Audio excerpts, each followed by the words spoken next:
कहा था कि वोंगलिंग अपनी यूनिवर्स में वापस जा चुका था और इसी चीज का फायदा उठाकर ब्लैक और जामासू दोनों बैन को अपने रास्ते से हटाना चाहते थे और ब्लैक और जामासू दोनों केविन के पास जाकर केविन को मार देते हैं।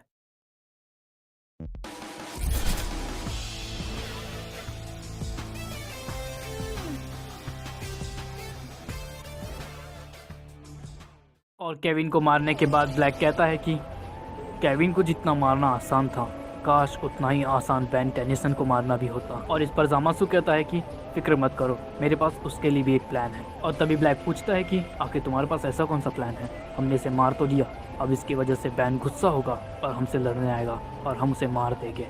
सही कहा ना? और तभी जामासू कहता है कि देखो ब्लैक, जो सांप दिमाग से मर सकता है उसके लिए ताकत क्यों यूज़ करना? और तभी ब्लैक कहता है कि तुम कहना क्या चाहते हो, साफ साफ कहो। और तभी जामासू कहता है देखो, ये है एज़मत और इसी ने बेन टेनिसन की ओमनिट्रिक्स बनाई है। और तभी ब्लैक हंसते हुए कहता है कि अब मैं सब समझ गया। और अब इस सीन के बाद हम देखते हैं आरडी के पास, जहां पर सभी फाइटर्स बात कर रहे होते हैं एक दूसरे से कि आखिर ब्लैक को कैसे रोकना है। और तभी आरडी कहता है कि यार, अगर मेरे पास कुछ अच्छा वेरिएंट होता, जैसे मेरे पास पुरानी ओमनिट्रिक्स होती, तो मैं एलियन एक्स बनकर आराम से जीत जाता। और यही पर वीज आरडी की ओमनिट्रिक्स को देखता है और आरडी से कहता है तुम्हारी जरा ओमनिट्रिक्स मेरे पास ले आना। और तभी आरडी कहता है कि ये ओमनिट्रिक्स नहीं है, ये वीएल वॉच है। अरे जो भी वॉच हो, जरा मेरे पास ले आओ। और तभी आरडी वीज को अपनी वॉच दिखाता है और जैसे ही वीज और लॉर्ड वीरस उसकी वॉच को देखते हैं तो वो लोग समझ जाते हैं कि इसमें कुछ न कुछ खास तो है। और तभी वीज कहता है कि लॉर्ड वीरस, क्या आप वही सोच रहे हैं जो मैं सोच रहा हूँ?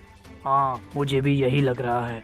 और तभी आरडी पूछता है कि आखिर आप दोनों सोच कर रहे हो? और तभी वीज कहता है कि सबसे पहले तुम मेरे सवाल का जवाब दो, तुम्हारे पास कितने वेरिएंट्स हैं? और तभी आरडी कहता है कि मेरे पास 5 वेरिएंट है। और तभी वीज कहता है कि नहीं, तुम्हारे पास 6 वेरिएंट है। और तभी आरडी कहता है कि ये नामुमकिन है, मैंने अब तक जितनी बार भी यूज किया है तो मुझे 5 ही वेरिएंट दिखे हैं। और तभी वीज कहता है कि मुझे पता है इसमें 6 वेरिएंट है, अगर तुम चाहो तो मैं इसे अनलॉक कर सकता हूँ। और तभी आरडी पूछता है कि लेकिन ऐसा कौन सा वेरिएंट होगा जो अनलॉक होगा? और तभी वीज कहता है ओमनी एक्स। और तभी बैन कहता है कि ये ओमनी एक्स थोड़ा एलियन एक्स की तरह लग रहा है। और तभी वेजिटा गुस्से में कहता है कि इस घड़ी के बारे में बात करना बंद करो, हमें ट्रेनिंग के बारे में सोचना होगा, वरना ब्लैक आके हम क्या करो। तुम्हें गुस्सा नहीं आ रहा?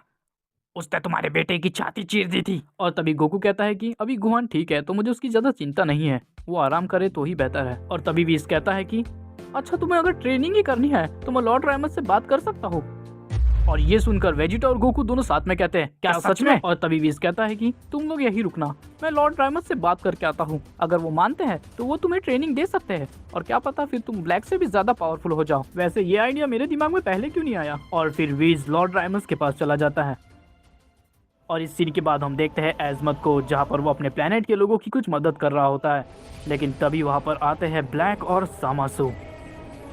और तभी ब्लैक कहता है कि अरे जामासू, अब ये मत कहना कि इन कीड़ों को कुचलना पड़ेगा। और तभी उनकी तरफ एज़मत देख के कहता है कि आखिर तुम लोग हो कौन? और तभी ब्लैक कहता है कि बस थोड़ा सा टाइम और, फिर तुम्हें पता चल जाएगा कि हम कौन हैं। और इस सीन के बाद फिर से हम आरडी का सीन देखते हैं, जहाँ पर बैन को ग्वेन का कॉल आता है और वो कहती है कि केविन नहीं रहा। और ये सुनकर बैन कुछ टाइम के लिए सदमे में पहुंच जाता है। और तभी आरडी पूछता है कि बैन क्या हुआ, कोई बात है क्या? और इस पर बैन कहता है कि ब्लैक ने केविन को मार दिया।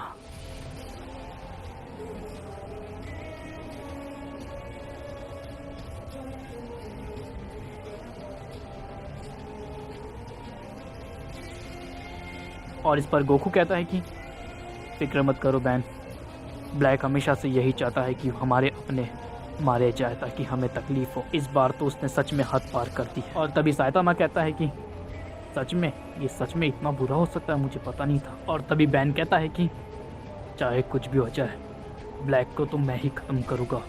और तभी बैन ब्लैक को ढूंढने के लिए निकल पड़ता है। और तभी बैन एक सुनसान जगह पर आता है और तभी वो ब्लैक से कहता है तुम जहाँ भी हो मेरे पास आ जाओ, मैं तुमसे बात करना चाहता हूँ। और तभी उसके पीछे ब्लैक टेलीपोर्ट होता है और वो कहता है कि लगता है कोई मुझसे बात करने के लिए तड़प रहा है ना जामासू? और इस पर जामासू कहता है हाँ, क्या करे, बेचारे का दोस्त मारा गया। खैर छोड़ो टेनिसन, वैसे भी वो तुम्हारा दोस्त खोटा सिक्का ही तो था, बेकार में खर्च हो गया। और तभी बैन कहता है कि तुम कुछ भी कहो, तुम्हारी मौत मेरे हाथों लिखी है। और तभी बैन ट्रांसफॉर्म होता है एलियन एक्स में। लेकिन इससे पहले कि बैन को एक्सेस मिलता, तभी वहाँ पर जामासू अपना डिवाइस फेंक देता है जिससे कि बैन नॉर्मल फॉर्म में आ जाता है।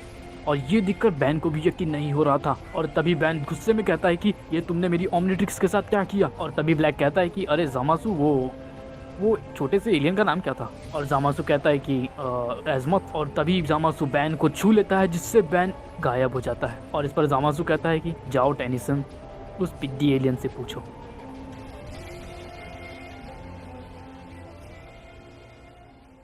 और तभी बैन टेलीपोर्ट होकर एक जेल में गिरता है जहाँ उसे समझ नहीं आ रहा था कि आखिर कौन सी जेल है और मैं कहाँ आ गया हूँ। और तभी वहाँ पर बैन को दिखता है एज़मथ। और तभी बैन कहता है, हे एज़मथ, क्या तुम ही हो। और जैसे ही एज़मथ बैन की तरफ देखता है तो बैन देखता है कि एज़मथ बहुत बुरी तरह रो रहा था। और तभी बैन पूछता है कि एज़मथ, ये सब क्या हो गया। और तभी एज़मथ बताता है कि ब्लैक और जामासु आकर उसके प्लेनेट के लोगों को मार रहे थे और फिर उन दोनों की एक शर्त थी कि तुम एक ऐसा डिवाइस बनाओ जिससे कि बेन टेनिसन की ओमनिट्रिक्स ब्लॉक हो जाए, जिससे कि वो अपनी ओमनिट्रिक्स को यूज ना कर पाए। और इसके बाद एज़मथ ने उस डिवाइस को बनाया भी जिससे कि ओमनिट्रिक्स को ब्लॉक किया जा सके, क्योंकि अगर वो ऐसा नहीं करता तो उसके प्लेनेट के लोग मारे जाते। और फिर एज़मथ ने उस डिवाइस को बनाकर तैयार कर लिया। और जैसे ही वो ब्लैक और जामासु को वो डिवाइस देने गया तभी जामासु कहता है कि तुमने बड़ी देर कर दी यार आने में। और इस पर एज़मथ कहता है कि मेरे प्लेनेट के लोग कहाँ पर है। और तभी ब्लैक कहता है कि अरे उस पेड़ के पास चले जाओ, वहाँ तुम्हारे प्लेनेट के लोग सुरक्षित है, लेकिन पहले वो डिवाइस दे दो हमें। और इसी के बाद एज़मथ अपने प्लेनेट के लोगों को देखने के लिए निकलता है, लेकिन जैसे ही वो पेड़ के पास पहुँचता है वो देखता है कि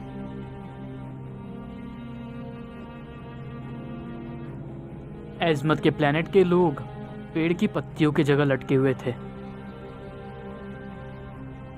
और वो सारे मारे जा चुके थे।